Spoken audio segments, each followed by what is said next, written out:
الحمد للہ عدد خلقہ ورضا نفسہ وزنۃ عرشہ ومداد کلماتہ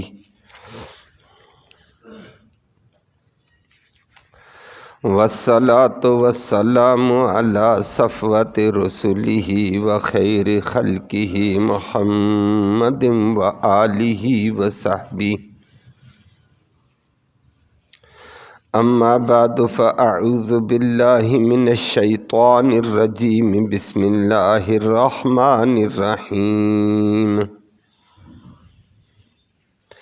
شہد اللہ انہ لا الہ الا ہو والملائکۃ واولو العلم قائما بالقسط لا الہ الا هو العزیز الحکیم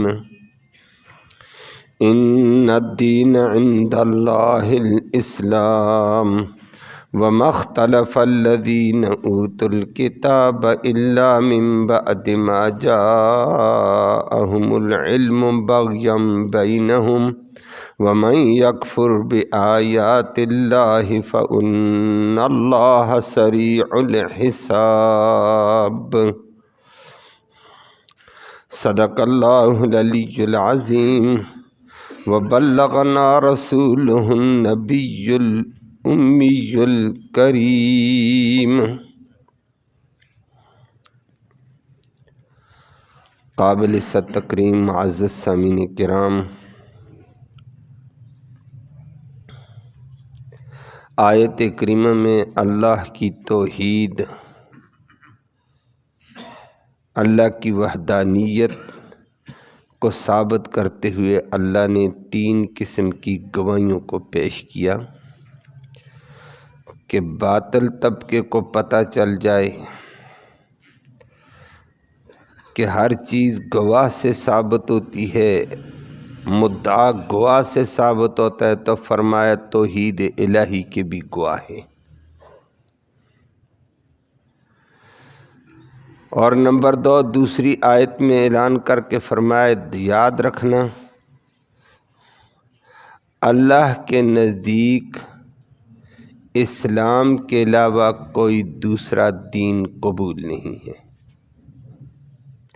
اسلام جو محمد کریم صلی اللہ علیہ وسلم لے کر آئے، یہی نبی کا دیا ہوا قرآن، نبی کا دیا ہوا فرمان اور نبی کا طریقہ قبول، اس کے علاوہ کوئی جتنا بھی اعلیٰ بن کر آئے، جیسے کیسے آئے، جتنی عبادات کرے، فرمائے سب مسترد ہیں۔ اب ہمیں قرآن، نبی کا فرمان اور نبی کا طریقہ بس۔ اللہ ہم سب کو اس پہ کاربند فرمائے۔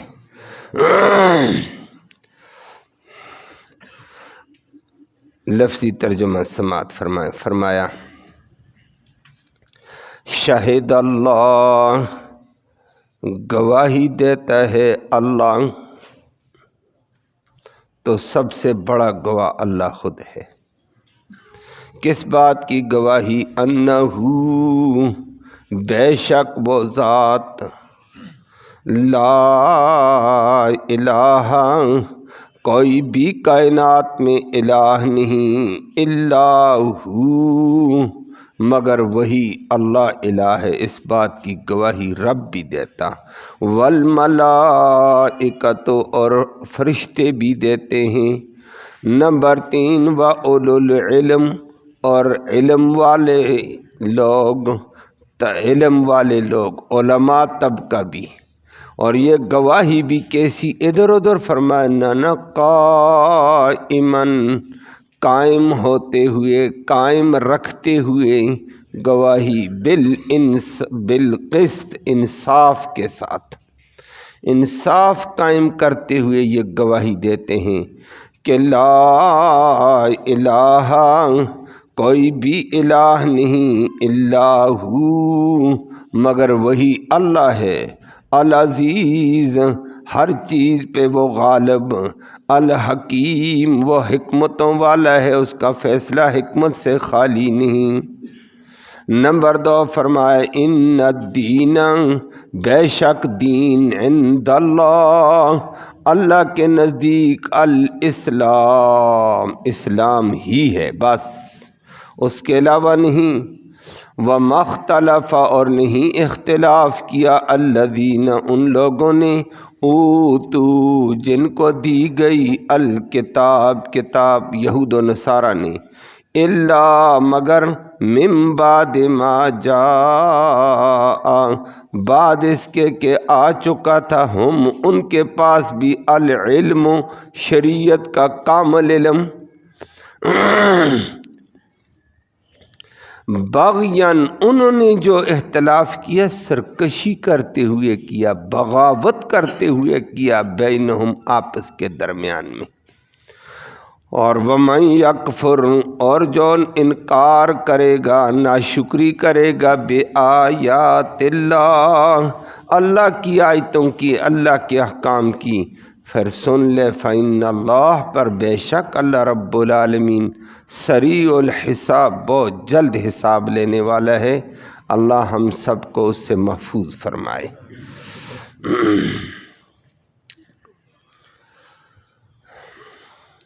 آیت کریمہ میں توحید کا تذکرہ ہے اور اس کا شان نزول بھی ہے۔ حافظ ابن کثیر رحمہ اللہ نے، امام رازی رحمہ اللہ نے نقل کیا حدیث کے شان نزول میں، اس آیت کریمہ کے شان نزول میں، کہ شام سے یہود کے دو بڑے عالم آ گئے تھے، عیسائیوں کے عالم بھی تھے، تو بڑے علم والے، بڑے طبقے والے لوگ آئے، چلتے چلتے کسی تقاضے سے آئے، مدینہ پہنچ گئے۔ اس وقت رسول اللہ صلی اللہ علیہ وسلم مدینہ منورہ میں آ چکے، یثرب کا شہر مدینہ کے نام سے مشہور ہو چکا، ریاست مدینہ کی سلطنت قائم ہو چکی تھی اور دین اچھا خاصا نافذ ہو چکا تھا۔ تو یہ دو یہودی عالم، یہ دو عالم چوٹی کے آئے، انہوں نے مدینہ کا شہر دیکھا، جیسے داخل ہوئے، اور ویسے بھی آدمی کسی جگہ جاتا ہے تو یہ شہر ہے، دیکھ یہ ہے، یہ ہے، دیکھتے دیکھتے یہ بڑے متفکر ہو گئے، اور لوگوں سے ملاقات بھی لوگ سن رہے تھے، ایک دوسرے کو کہنے لگے، بھائی بات سنو، آپ بھی بہت بڑے عالم ہیں تورات کے، انجیل کے، شہر کی حدود اور جغرافیائی حدود کو دیکھو، یہ وہی شہر نہیں ہے جو ہماری کتابوں کے اندر نبی آخر الزمان کا شہر بتایا گیا ہے۔ تو ایک سوال کرتا، دوسرا جواب دیتا، جی شہر تو وہی نظر آتا ہے۔ شہر میں جو ہماری اس شہر کی حدود اربع، جغرافیائی حدود بتائی گئی ہیں کہ وہ ہماری کتابوں میں موجود ہیں، یہ تو شہر نبی آخر الزمان کا نظر آتا ہے۔ تو مان گئے کہ یہ شہر وہ ہے۔ پھر نبی آخر الزمان کی جست لوگوں کو پتہ چل گیا یہ سوال جواب، آگے بڑھے، لوگوں سے پوچھا اس شہر کے بڑے لوگ کہاں ہیں، لوگوں نے بتایا، ان بڑے لوگوں سے بھی پوچھا، کچھ علامات شہر کی اور جائزہ لیا، تو دائیں بائیں کے حدود میں دو درے، بین العار و سور، کہ عیر سے لے کر سور تک کا یہ درمیانی ٹکڑا، حدیث میں بھی ہے عیر اور سور، تو کہنے لگے یہ تو ہماری کتابوں میں موجود ہے کہ یہ نبی آخر الزمان کا شہر ہوگا۔ لوگوں سے پھر سوال کیا، یہاں کوئی نیک آدمی، کوئی دین والا آدمی ہے؟ لوگوں نے کہا ہے جی، کہا کون ہے؟ کہا وہ تو اللہ کا نبی یہاں ہے۔ کہ شہر کا بڑا کون ہے؟ کہا اللہ کا نبی ہے۔ تو یہ پھر نبی کریم صلی اللہ علیہ وسلم کو ملنے کے لیے آ گئے۔ کہاں ہیں؟ مسجد نبوی میں۔ ساتھ عوام بھی چلتی ہوئی آ رہی ہے، جیسے جیسے وہ لوگوں سے پوچھتے ہیں۔ نبی کریم صلی اللہ علیہ وسلم کا چہرہ مبارک دیکھا، نبی کا ملنے کا انداز دیکھا، نبی کی گفتگو کا انداز دیکھا، نبی کا طور طریقہ سلیقہ لوگوں سے ملنے ساری کا دیکھا، ان سے بھی ملنے کا۔ خود ایک دوسرے سے سوال کرتے ہیں، بندے میں تورات اور انجیل کے مطابق آخر الزمان نبی والی علامتیں پائی جاتی یا نہیں؟ دوسرا کہتا ہے بالکل ساری علامتیں پائی جاتی۔ اس کے بولنے کا تذکرہ ہماری کتابوں میں موجود، اس کا انداز گفتگو ہماری کتابوں میں موجود، اس کا حلیہ ہماری کتابوں میں موجود، اس کا قد و قامت ہماری کتابوں میں موجود، اس کی صفات کا تذکرہ ہماری کتابوں میں موجود ہے۔ وہ ساری باتیں اس بندے پہ فٹ آ رہی ہیں۔ ایک دوسرے سے سوال کیا، لوگوں نے بھی سنا یہ باتیں۔ پھر تیسرے نمبر پر انہوں نے نبی کریم صلی اللہ علیہ وسلم کے صحابہ کو دیکھا۔ نبی کی شاگرد، ایک شاگرد آتا، دوسرا آتا، تیسرا آتا، ملتا، واپس جاتا، نبی کا حکم، اس کی اتباع، غلامی دیکھی۔ تو انہوں نے کہا ہماری کتابوں میں نبی آخر الزمان کے شاگردوں کی صفات بھی موجود ہیں، تورات انجیل میں، اور وہ صفات بھی اس بندے کے شاگردوں پہ صادق آ رہی ہیں۔ تو تینوں باتیں سچی ہو گئی ہیں، ایک دوسرے سے تائید کرتے جا رہے ہیں۔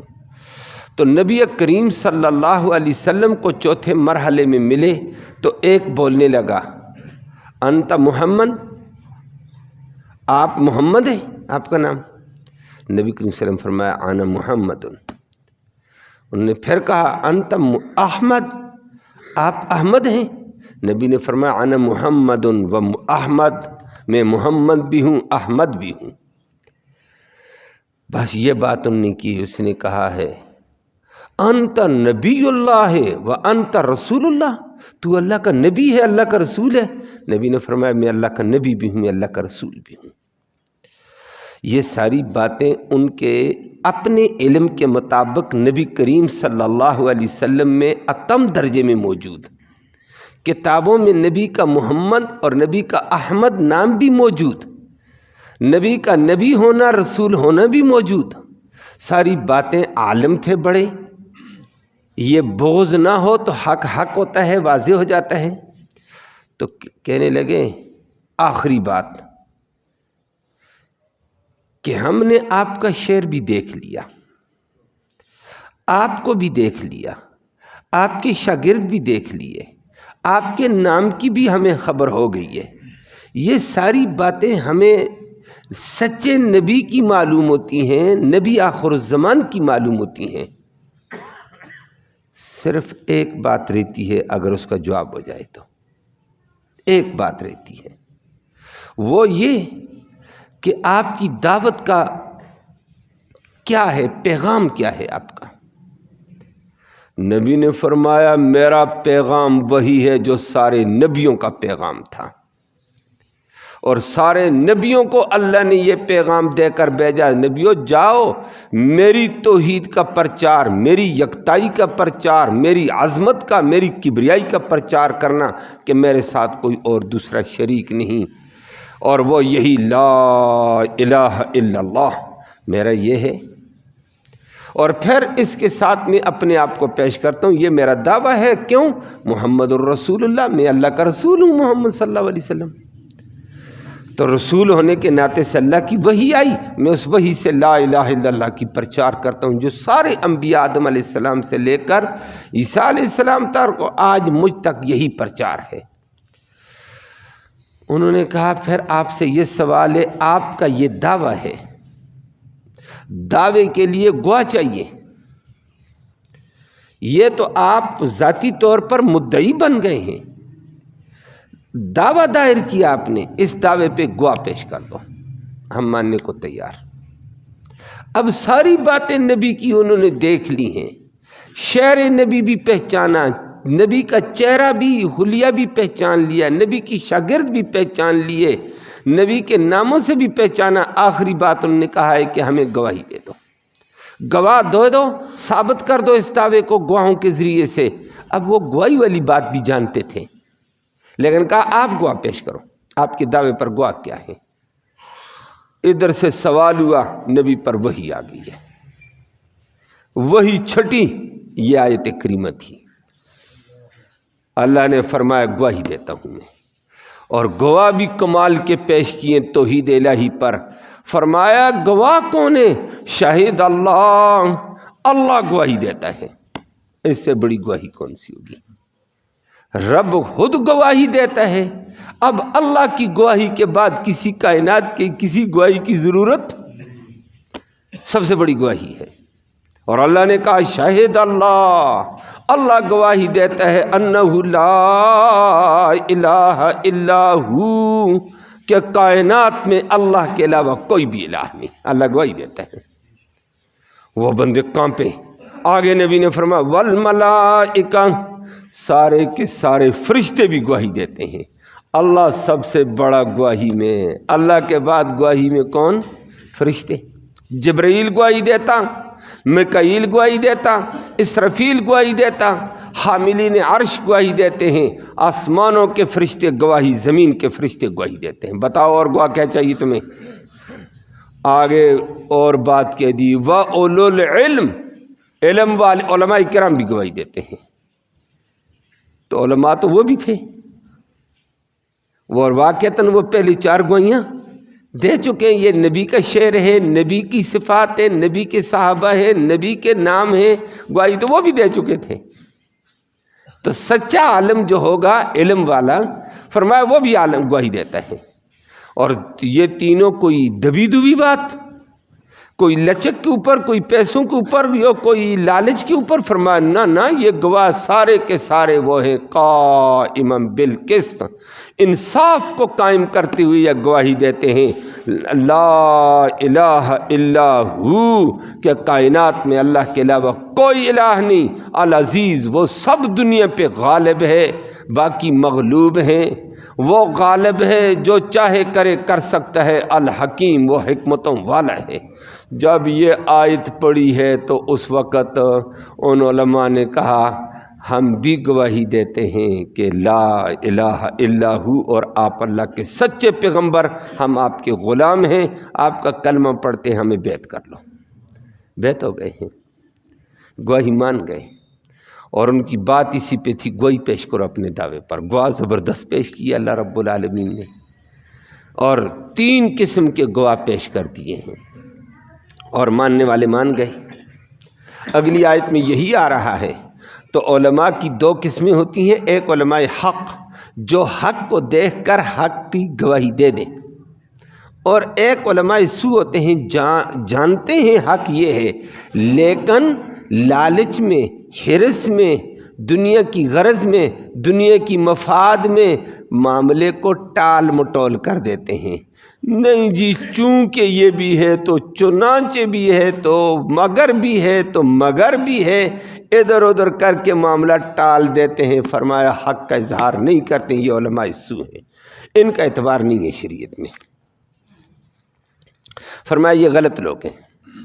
تو عالم حق جو ہوگا، جو حق کو سمجھ کر اس کی بول جائے زبان سے، یہودی عالم آ جائے حق کا اظہار کر دے، وہ بھی اللہ کے نزدیک برتر ہے، اور عیسائی ہے وہ بھی برتر ہے۔ مسلمانوں میں کوئی عالم ربانی حق بولتا ہے وہ بھی برتر ہے، لیکن اگر لالچ میں آ کر حق مسئلے کو دائیں بائیں کر دیتا ہے، وہ کوئی بھی ہے، وہ بدتر ہے۔ اللہ ہم سب کو اس سے محفوظ فرمائے۔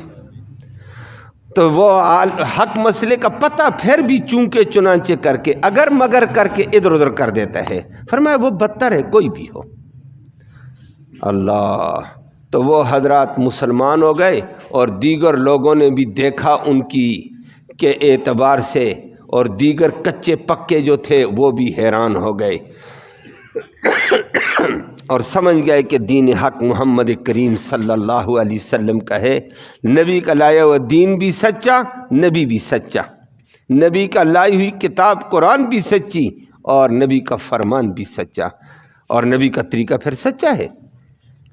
جس کی رہنمائی قرآن سے ہو اور اللہ کی وحی سے جس کے فرمان ہوں، اور پھر طریقہ بھی اس کا اعلیٰ ہے، اسی کا طرز اپنانا ضروری ہے۔ اسی لیے اگلی آیت میں اسی کا ذکر کر کے فرمایا اب کوئی اور طریقہ نہیں چلے گا اسلام کے علاوہ، اسی اسلام کی پابندی کرنی پڑے گی، باقی سارے طریقے ختم۔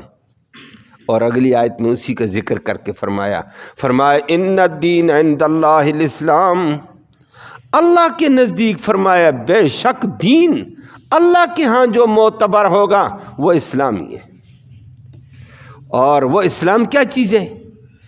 وہ رب کا قرآن، محمد کریم صلی اللہ علیہ وسلم کا فرمان اور طرز انداز محمد کریم صلی اللہ علیہ وسلم، اس کا نام اسلام ہے۔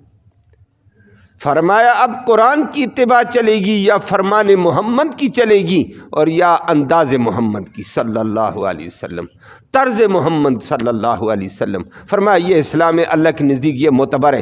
اس کے علاوہ یہودی عالم آئے میں تورات کے مطابق ایسے کرتا ہوں، فرمایا قبول نہیں ہے، تورات کے مطابق نہیں، قرآن کے مطابق کر، موسیٰ علیہ السلام کے مطابق نہیں، محمد کریم صلی اللہ علیہ وسلم کے مطابق کرنا پڑے گا۔ کوئی اور نبی کا طریقہ نہیں، کسی ولی کا طریقہ نہیں، کسی بزرگ کا طریقہ نہیں، صرف محمد کریم صلی اللہ علیہ وسلم کا طریقہ چاہیے۔ فرمایا اب حق بات واضح ہو گئی ہے، اللہ گواہی دے چکا ہے، اللہ کا فرشتے گواہی دیتے ہیں، علماء گواہی دیتے ہیں کہ جو محمد کریم صلی اللہ علیہ وسلم لا الہ الا اللہ کا پیغام لے کر آیا، اس کے ضمن میں قرآن لایا ہے، وحی لایا ہے، حدیث لائی، طریقہ لایا، سچا ہے، فلہذا اب یہی چلے گا، کسی اور کا دین نہیں، کسی اور کا طرز نہیں ہے۔ اللہ ہم سب کو اس کے اوپر عمل کی توفیق نصیب فرمائے۔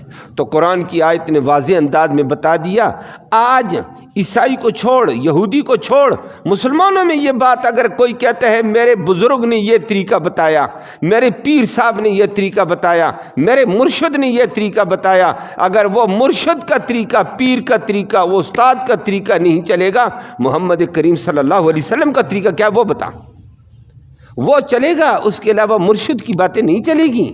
مرشد کو مرشد اسلام تب کہے گا جب وہ مرشد کا معنی رہنمائی کرنے والا، وہ قرآن و حدیث کی رہنمائی کرے۔ اگر قرآن و حدیث کی رہنمائی نہیں کرتا یہ کیسا مرشد ہے؟ یہ دین حق کا مرشد نہیں، کوئی اور مرشد ہے۔ اللہ ہمیں ایسوں سے بچائے۔ تو اب کسی اور بزرگ کا طریقہ نہیں چلے گا، کسی ولی کا طریقہ نہیں چلے گا، کسی نبی کا طریقہ نہیں چلے گا۔ جب یہودی علماء کو کہہ دیا ہے کہ اب یا قرآن چلے گا یا محمد کا فرمان چلے گا یا محمد کا طرز چلے گا، انداز، تو فرمایا یہودیوں کے لیے بھی ہے یہی پیغام، سب کے لیے ہے۔ جب موسیٰ علیہ السلام کا طریقہ نہیں چل سکتا ہے، موجودہ دور کے بزرگوں کے طریقے کہاں سے چلیں گے؟ جب عیسیٰ علیہ السلام کا طریقہ نہیں چل سکتا ہے، موجودہ دور کا کوئی کہے میں بزرگ ہوں، میں مرشد ہوں، میں پیر ہوں، میرا طریقہ چونکہ یہ ہے، چھوڑ اپنے طریقوں کو، ہمیں طریقہ ایک ہی چاہیے، محمد کریم صلی اللہ علیہ وسلم والا۔ اور آج کل واقعتاً دنیا میں یہ بڑے عجیب عجیب طریقے نکلے ہوئے ہیں۔ کوئی کہتا ہے یہ میں کیوں کرتا ہوں، یہ چونکہ میرے پیر صاحب نے بتایا، چونکہ میرے بزرگ ہیں، بہت بڑے بزرگ ہیں، رات بھر وہ ذکر کرتے ہیں، رات بھر وہ عبادت کرتے ہیں، جو کچھ بھی کرتے ہیں ہمیں عبادت سے غرض نہیں، ہمیں ذکر سے غرض نہیں، ہمیں گارنٹی چاہیے قرآن کی، محمد کے فرمان کی صلی اللہ علیہ وسلم اور محمد صلی اللہ علیہ وسلم کے طریقے کی، بس اس کے مطابق ہے تو ذکر قبول ہے، اس کے مطابق ہے عبادت قبول ہے، اس کے مطابق بول چال ہے تو قبول ہے، اس کے مطابق تمہارا کردار ہے، اخلاق ہے، انداز ہے، معاملات ہیں، قبول ہے۔ اگر نہیں، معاملہ اس کے علاوہ ہے، اخلاق اس سے ہٹ کر ہیں، وہ قبول نہیں ہے۔ ان الدین عند اللہ الاسلام، فرمایا اللہ کے ہاں دین جس کی پیروکاری کی جا سکے، دین کا معنی ملت، جس کی اتباع، الملت یتبع، وہ ملت جس کی اتباع کی جا سکے وہ اسلامی ہے، بس اب قابل اتباع اسلام ہے اور کوئی طریقہ نہیں۔ اور اسلام تین چیزوں کے مجموعے کا نام ہے، قرآن کا، محمد صلی اللہ علیہ وسلم کے فرمان کا اور محمد صلی اللہ علیہ وسلم کے طریقے کا۔ ہاں اس کے علاوہ جو ہم تشریح کر لیتے ہیں، کبھی فلاں امام نے یہ کہہ دیا فلاں، وہ جہاں مشکل پیش آتی ہے ہم ان کی تشریح مانتے ہیں، طریقہ ان کا نہیں مانتے ہیں۔ انہوں نے ہمیں مشکل میں حل بتایا، ہم کہتے ہیں فلاں امام نے یہ کہہ دیا، فلاں نے یہ کہہ دیا، آمنا و صدقنا، اللہ ان پہ رحمت فرمائے، ہمیں مشکل موقع میں رہنمائی کر دی ہے۔ ہمارا مشکل مرحلہ انہوں نے حل کر کے ہمیں قرآن و حدیث بتایا ہوئے ہے کہ قرآن کی آیت یہ کہہ گئی، حدیث یہ کہہ گئی، اس کا یہ مطلب ہے، اب یہ طریقہ ہے۔ ٹھیک ہے، قرآن و حدیث ہم ائمہ کرام کو مانتے ہیں، امام ابو حنیفہ کو مانا، لیکن اس اعتبار سے کہ امام حنیفہ کا طریقہ نہ طریقہ نہیں ہے۔ ہم کہتے ہیں کہ طریقہ نبی کو ہوگا، تشریح امام ابو حنیفہ کی مان لیتے ہیں، اور وہ تشریح کر کے بتائے گا، مان لیتے ہیں۔ اور دیگر حضرات ہمارے دوسرے ہیں، وہ کہتے ہیں ہم امام شافعی سے طریقہ پوچھا، تشریح کی ہے، وہ مان لیا۔ امام شافعی کا طریقہ نہیں ہے تشریح، اور وہ بعض جگہ آدمی مشکل میں پھنستا ہے، جتنا بھی علم ہے کہیں بندہ جا کر رک جاتا ہے۔ تو وہ بڑے بڑے امام تھے، وہ بڑے تقوی والے تھے، بڑی عظمتوں والے تھے، اللہ نے ان کو بصیرت دی تھی، بصارت دی تھی، علم کا مقام دیا۔ اب ہم ان کے پاس جاتے ہیں، ان کے دروازے پر، کہ یہ حدیث یہ کہتی ہے، یہ حدیث یہ کہتی ہے، یہ کہتی ہے، کیا مطلب ہے اس کا؟ وہ بتاتے ہیں یہ حدیث فلاں دور کی تھی، یہ منسوخ ہو گئی ہے، یہ فلاں دور بعد میں آئی ہے، یہ ناسخ ہے، اس پہ عمل کیا جائے گا۔ ٹھیک ہے جی، اللہ آپ کو جزائے خیر دیتے، آپ کی بات مانا حدیث کو، لیکن انہوں نے ہمیں عقدہ حل کر کے بتایا کہ یہ حدیث فلاں دور کی تھی، یہ فلاں دور کی ہے، عمل اس پہ ہے۔ بات سمجھ آ گئی ہے؟ مانا تو ہم نے حدیث کو۔ کبھی کبھی بعض بیچاروں کو یہ دھوکہ بھی لگ جاتا ہے، جی یہ تو حنفی امام حنیفہ کے طریقے کو مانتے، اور طریقہ نہیں مانا، اور طریقہ محمد کریم صلی اللہ علیہ وسلم والا ہے۔ ہم مشکل جگہ میں ان کی تشریح مانتے ہیں، ان کی فقاہت مانتے ہیں، اللہ نے ان کو فقاہت دی تھی، وہ مسئلے کا حل بتاتے ہیں گہرائی میں۔ جہاں ہم پھنستے ہیں ہم ان کو مانتے ہیں، مانا ہم نے قرآن و حدیث، لیکن ان کی تشریح مانی۔ شوافی والے بھی شافی صاحب کو مانتے ہیں، تشریح مانتے ہیں۔ مالکیہ والے بھی امام مالک کو تشریح کے لیے مانتے ہیں۔ احمد بن حنبل رحمہم اللہ والے بھی مانتے ہیں، لیکن ان کی تشریح مانتے ہیں۔ فلہذا یہ الگ دین نہیں ہے، یہ چار، یہ صرف اپنے اپنے علمی انداز میں انہوں نے بعض جگہ کے عقدے گریں حل کی ہیں، کھولی ہیں۔ ایک گرہ لگی ہوئی تھی، ایک مشکل مرحلے میں انہوں نے گرہ کھولی، اللہ ان کو جزائے خیر دے۔ یہ سارے اچھے تھے، نیک تھے، اور ہم ایک طریقے پر چل پڑے ہیں، ایک کی رہنمائی میں، اب اسی رہنمائی میں چلتے ہیں، اس میں کوئی حرج نہیں ہے۔ لیکن دین نام قرآن کا، محمد کریم صلی اللہ علیہ وسلم کے فرمان کا، اور نبی کریم صلی اللہ علیہ وسلم کے طرز کا۔ اللہ ہم سب کو یہ نصیب فرمائے۔ اور آیت میں اللہ نے اسی کا ذکر کیا، ان الدین عند اللہ الاسلام۔ تو سارے نبیوں کا یہی طریقہ تھا، پھر یہ گڑبڑ کیسے؟ اللہ نے اگلی بات بھی بتائی کہ یہودیوں کو نے آج مان لیا کہ نبی سچا ہے۔ بہت سارے یہودی مدینہ کے نہیں مانتے ہیں، شام کے عیسائی آئے، وہ مان گئے نبی سچا ہے، لیکن بہت سارے عیسائی نہیں مانتے تھے۔ اللہ نے فرمایا یہودی ہو یا عیسائی یا موجودہ دور کے نبی کی اپنی امت کے علماء، اگر نہیں مانتے ہیں تو فرمایا حق واضح ہے، قرآن واضح ہے، حدیث واضح ہے، نبی کا سچا ہونا واضح۔ اب نہیں مانتے ہیں تو اصل میں ان کے دل کے اندر مفاد پرستی ہے، ان کے دل کے اندر بغاوت ہے، اور ایسے بغاوت والوں کو فرمایا اللہ کی پکڑ ہوگی۔ یہودیوں نے اختلاف کیا، علم کے بعد صرف بغاوت کرتے ہوئے اختلاف کیا، عیسائیوں نے بغاوت کرتے ہوئے اختلاف کیا، موجودہ بھی باغی بنتا ہوا انحراف کرتا ہے مفاد کے پیچھے، فرمایا مفاد کا اعتبار نہیں ہوگا۔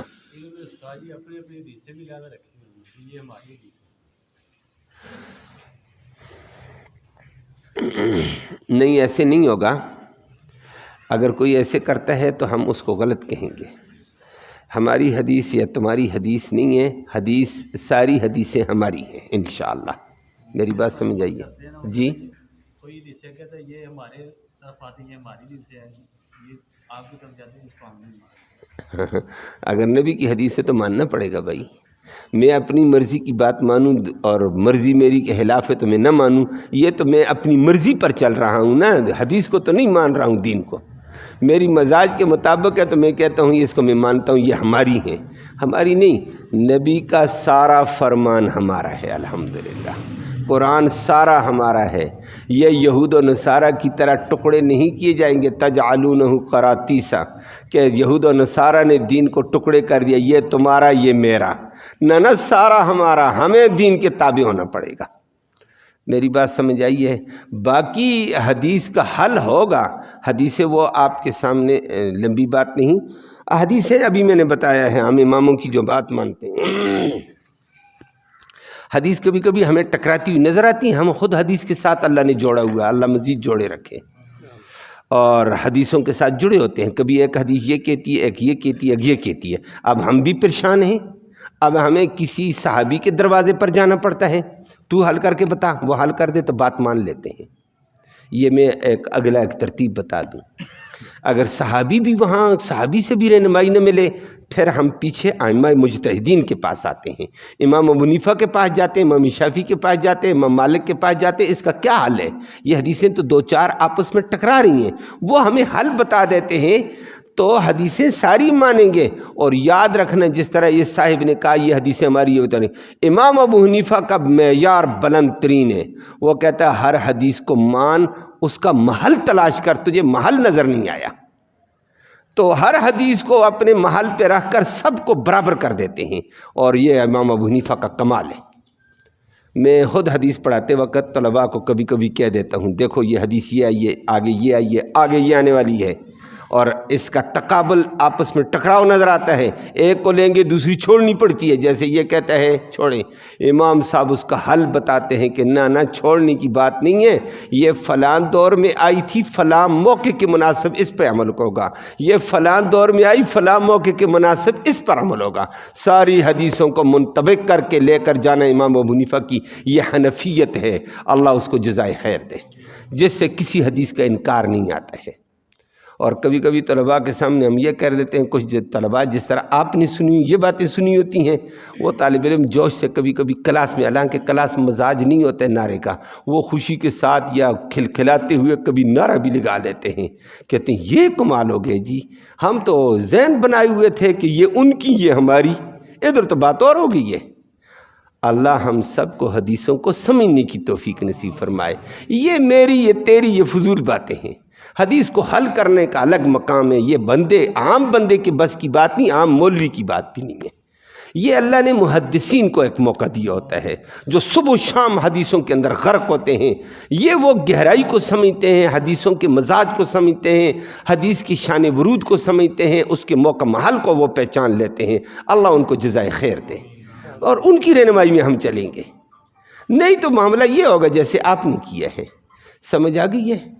تو اب وہ بات میری لمبی ہوگی، اگر میں ایک دو مثالیں بھی دوں تو بات لمبی ہو جائے گی۔ تو اللہ نے فرمایا ہے کہ اسلام والا دین ہوگا، یہ نہیں ہے، ساری حدیثیں ہماری ہیں، انشاءاللہ ہم سب کو لے کر چلیں گے، اللہ عمل کی توفیق نصیب فرمائے۔ جی تو اللہ نے فرمایا یہ جتنے بھی تھے یہ غلط کیا، وَمَا اخْتَلَفَ الَّذِينَ أُوتُوا الْكِتَابَ، اختلاف نہیں کیا جن کو یہ کتاب دی گئی، چاہے عیسائی تھے، چاہے یہودی، چاہے دیگر، إِلَّا مِن بَعْدِ مَا جَاءَهُمُ الْعِلْمُ، ان کے پاس علم آ گیا، پھر گڑبڑ کیا، بَغْيًا بَيْنَهُمْ، آپس میں ایک دوسرے کے ساتھ بغاوت ضد کرتے ہوئے کیا، وہ اس کی ہے میں نہیں مانتا ہوں، میں یہ مانتا ہوں، وہ خدا کا بندہ میرے ساتھ ضد ہے تو میں جو حدیث پیش کرتا ہوں اس کا انکار کرتا ہے، اور میرے ساتھ ضد کر، حدیث کے ساتھ کیا ضد کرے گا، قرآن کے ساتھ کیا ضد کرے گا۔ فرمایا وَمَن يَكْفُرْ بِآيَاتِ اللَّهِ، جو اللہ کی آیتوں کا انکار کرے کسی طریقے بھی، فَإِنَّ اللَّهَ سَرِيعُ الْحِسَابِ، اللہ جلد حساب لینے والا ہے، معاملہ صاف ہو جائے گا۔ آیت کریمہ میں شاہد اللہ والی آیت کے اعتبار سے امام رازی نے خود نقل کر کے بتایا، اللہ ہمیں معاف فرمائے، اللہ ادب نصیب فرمائے، احترام نصیب فرمائے۔ وہ فرماتے ہیں اللہ نے 3 گواہ پیش کیے اپنی توحید کے، کتنے؟ خود اللہ گواہ، فرشتے گواہ، سنا ہے ابھی نا، اور علماء گواہ۔ امام رازی کہتا ہے، امام بغوی بھی کہتا ہے، امام محی السنہ تفسیر بغوی میں نکل کرتا ہے، وہ کہتا ہے، اور حدیثیں پھر بڑی لے کر آیا، وہ کہتا ہے میں اس آیت پہ پہنچ کر میرا سر جھک گیا، بڑے علماء کے ادب میں، احترام میں، کہتا ہے اللہ نے علماء کو جا کر اپنے ساتھ اور فرشتوں کے ساتھ ذکر کر دیا کہ علماء جن کو اللہ نے قرآن و حدیث کا علم دیا، اللہ نے ان کو اپنے ساتھ اور اپنے فرشتے پاکیزہ مخلوق کے ساتھ شمار کیا، جس سے پتہ چلتا ہے عالم ربانی کا ایک بلند ترین مقام ہے۔ اور اللہ نے پھر اپنی گواہی کے لیے ان کو چنا، ان علماء کو۔ خود تو اللہ گواہ بن گیا اور فرشتے بن گئے، پھر اللہ نے اپنے علماء ربانی کو اپنا گواہ پیش کر دیا، جس اپنی توحید کے لیے اللہ جن کو گواہی کے طور پر پیش کرے ان کا مقام کتنا بلند۔ اور پھر کس کے ساتھ شمار کیا؟ فرمایا اپنے ساتھ فرشتوں کے ساتھ۔ معلوم ہوتا ہے یہ بلند ترین لوگ ہیں۔ امام بغوی اس مقام پر آ کر کہتا ہے کسی عالم کی بات سمجھ نہ آ جائے تو عالم کو برا نہ کہہ دینا، بے ادبی نہ کر دینا، نقصان ہو جائے گا، اس کا ایک بلند مقام ہے۔ اللہ اپنے گواہوں میں اس کو لاتا ہے توحید کے، پھر اپنے ساتھ اس کا ذکر کرتا ہے۔ یہ کوئی معمولی شان نہیں۔ اللہ ہم سب کو ادب احترام کی توفیق نصیب فرمائے۔ اللہم صلی وسلم